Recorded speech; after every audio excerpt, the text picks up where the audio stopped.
Two-headed right, two heads are better than one-headed right. Two heads are better than one-headed right. Two heads are better than one-headed right. Two heads are better than one. Hello, welcome back to our channel. My name is Evalyn. My name is Monty. And together we are the Two-Headed Writer, a father-daughter writing team originally from Stillwater, Oklahoma, although I'm currently attending college at the University of Iowa to study English and creative writing. And every week we get together to have a little chat about how our writing is going. We talk about the book we're writing together. We talk about the books we're each writing on our own. And we talk about Evelyn's classes and what she's learning. And we talk about whatever comes up. And we hope you get something out of it too. Yeah! Evelyn, tell us about the writing thing that you won. You won a writing thing. There are a lot of different English-related groups here on campus. There's like 1,000,001 different magazines, and I was a little bit too intimidated / didn't have enough short work to submit to any of those at the beginning of the year, but I've written a lot of short things for class now, and the University of Iowa English Society had a fall writing contest, and the theme was self-identity. And so I submitted a piece that I'd written for a class called Everything Okay in there. It was about my experience with my jaw surgery. And there's actually a video on my YouTube channel of me reading this piece at an open mic, and I'll put the link to that somewhere here if anyone is interested in hearing the piece. But yeah, so I submitted that and then honestly kind of forgot about it because I was like, oh, just like baby steps, like get myself out there. They had 2 prizes for the contest. They had an officer pick and then a community choice prize. And I won the community choice prize, which means everyone who's part of the English Society, which is basically like you're automatically a member if you are an English major, got sent the link to vote, and it included all of the different pieces, and you could like read it and then vote for your favorite. And so enough people voted for mine that I won. That's awesome, buddy.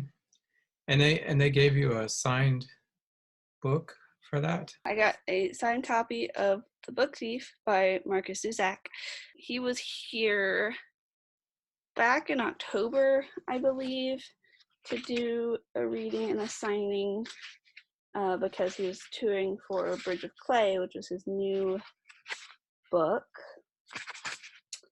And he's actually the only like young adult person who's been here, but my friend Olivia and I tried to go to his evening event and it was too full, like way too full, so we ended up leaving. But then I got this signed copy of the book anyway, so. Awesome. Question. So is that just a wild coincidence that you happened to receive a young adult author's book for a prize? Yeah, they had already picked out the prizes where they had a copy of The Book Thief and a copy of Bridge of Clay, and I got there first, so I picked The Book Thief. But also, I think he's the only author who arranged to do an event with the English Society. So when the authors come through here, most of the readings are done through Prairie Lights, which is the big independent bookstore here in Iowa City.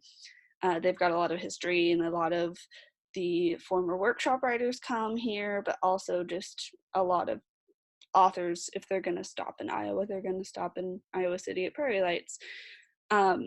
Most of those authors are adult authors. I think there's one picture book author this semester, and then there was Marcus Zusak, and his event was actually so big they had to hold it at the library. He also did a special event with the members of the English Society, but it was during when I had class, so I couldn't go to that either. But I do think that probably because he writes for young adults, he was willing to do that, whereas maybe not a lot of the other authors would.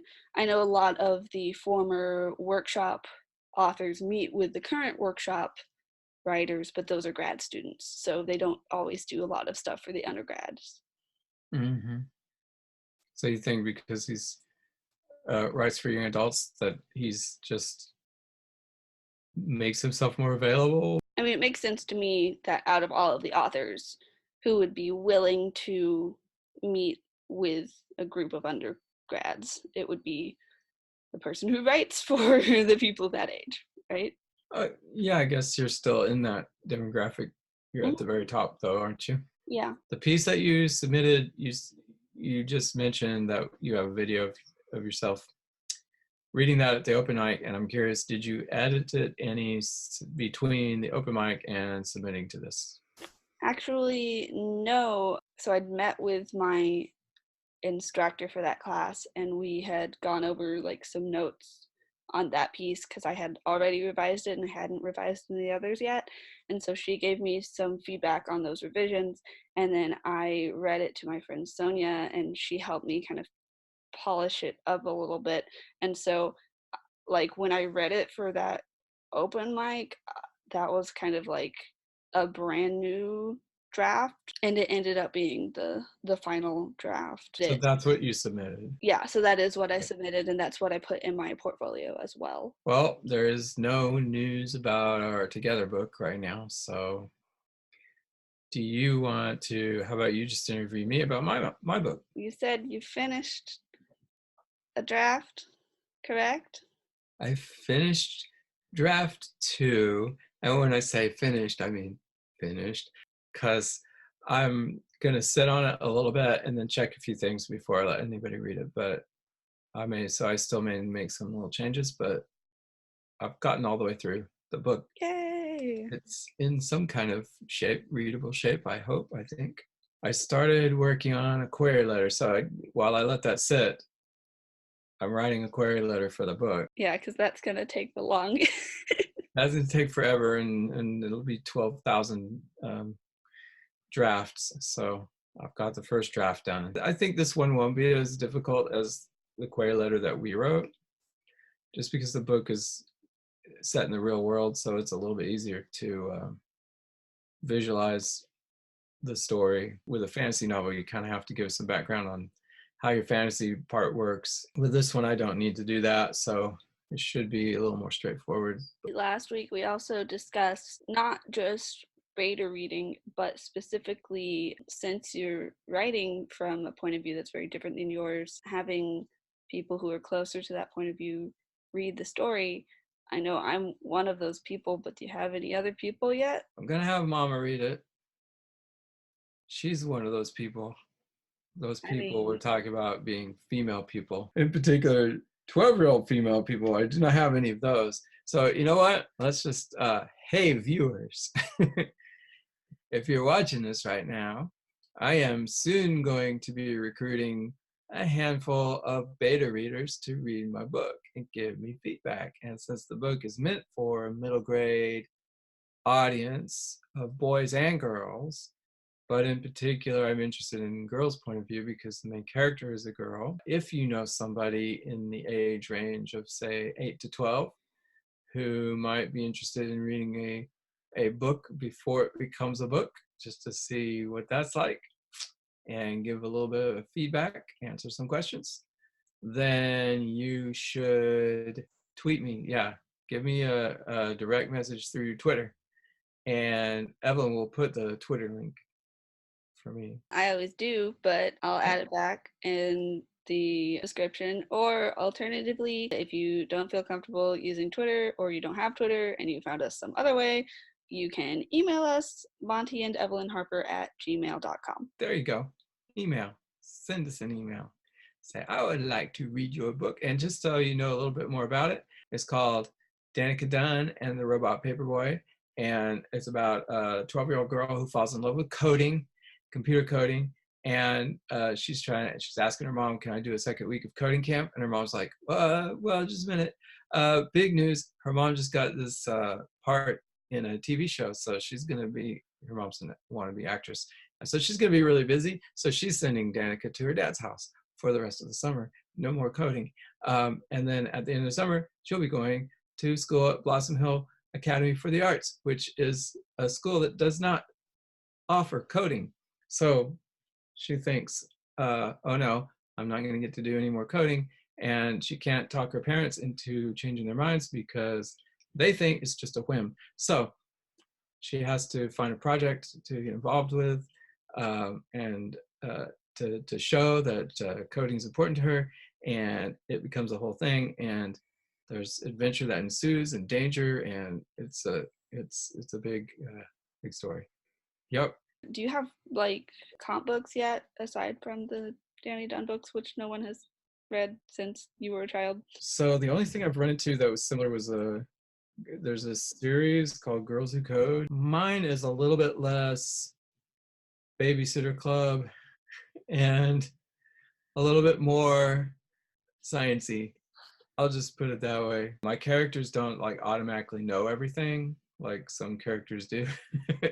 I know one thing I've noticed in this kind of fiction is that there's sort of a trope of the really smart kid who always has a solution to everything, or always knows already, or has some magical ability to do things or build things. And Danica doesn't. She's a regular kid. She has to try and fail and try again. As a human who consumed many middle grade series, specifically ones that had female protagonists, I'm sure that once I've read it, I can help you figure out more comps. The only ones I'm thinking of right now are like, I used to read a lot of books where the main character would like solve little mysteries. So there was like the Cam Jansen series. I don't know if you remember me. Yeah, Cam Jansen.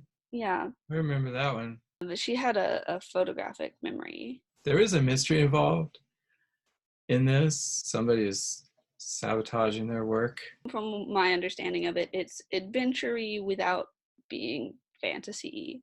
Well, I know a lot of times if you're reading sci-fi or even a science book, there's some kind of fantasy element to it, like science that couldn't actually happen, or science that would be way too difficult for some kid to accomplish. My book was inspired by Danny Dunn, the Danny Dunn series from the 50s and 60s. There's a book in that series where they invent anti-gravity paint, right? And he paints a rocket with it so he can fly. And I'm like, that's pure fantasy. It's marketed as science, but anti-gravity paint, that's fantasy. So I'm trying to keep mine in the line of real science and keep the fantasy out of it as much as possible. I mean, you might read it and say, well, she accomplished more than a 12-year-old might be able to accomplish. And I'd be like, well, yeah, but just, this much more. So it's supposed to be inspiring and realistic. So that's what I'm going for. So if you liked this video and you want to keep following us on our writing journey, then you should totally click that subscribe button and ring that bell so you can be notified every time that I post a video.